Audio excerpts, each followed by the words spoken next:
Microsoft Application Virtualization provides the ability to deliver, meter, and manage virtual applications on demand.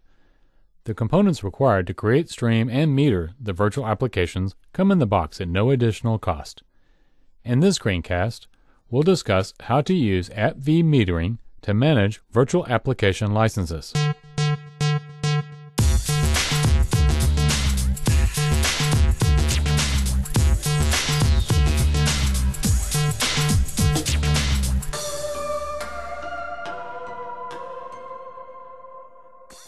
In many cases, IT will overpurchase licenses to ensure compliance with their vendors. AppV has enabled IT administrators to successfully track license usage and adjust their total number of licenses required more effectively. This screencast will demonstrate how to create a metering rule for tracking licenses of a virtual application. Note that if you are using Configuration Manager, you can leverage the Asset Intelligence feature for virtual applications also. This screencast will focus on the AppV's native capabilities using full infrastructure mode. Let's start by opening the AppV Management Console.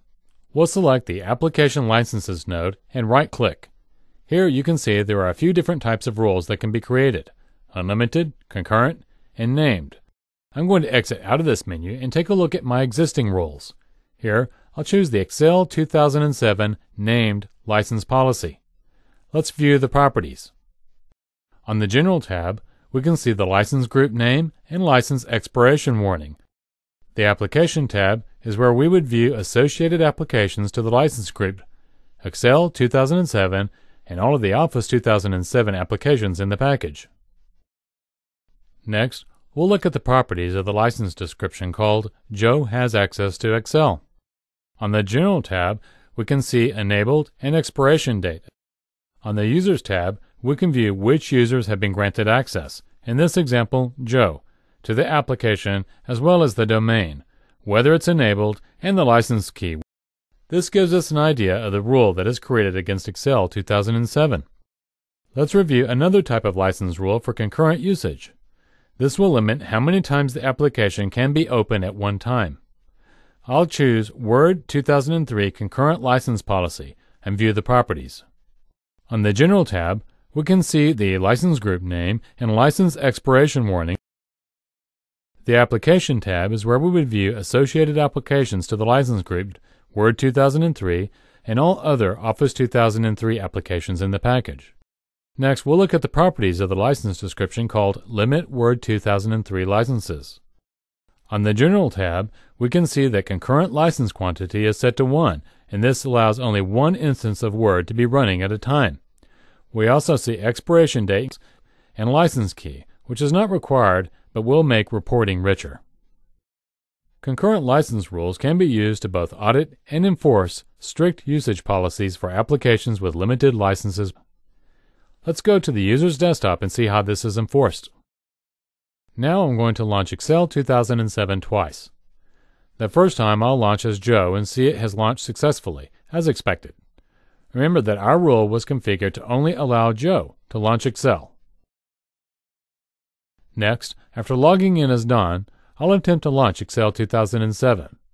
Don was not in the list of approved users in our license, and now should receive an error message stating that you are not authorized to use this application.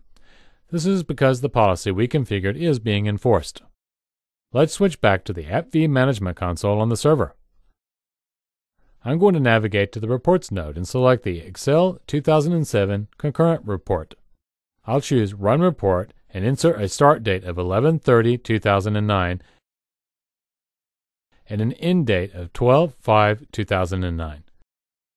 Then choose Finish. The report is generated, and I can see instances of Excel 2007 launches. I can now effectively report usage and enforcement to IT management so that the proper number of licenses are purchased. In this screencast, we discussed how to create, apply, and report on a metering rule. We showed the user experience when a rule is enforced and discussed the importance of metering in assisting IT with controlling access and in purchasing the appropriate number of application licenses. This is another component of AppV's infrastructure and management capabilities for the enterprise. Creating the virtual application is step 1. Managing it effectively in the enterprise is the critical key to reducing costs and complexity to provide efficient application services to your users.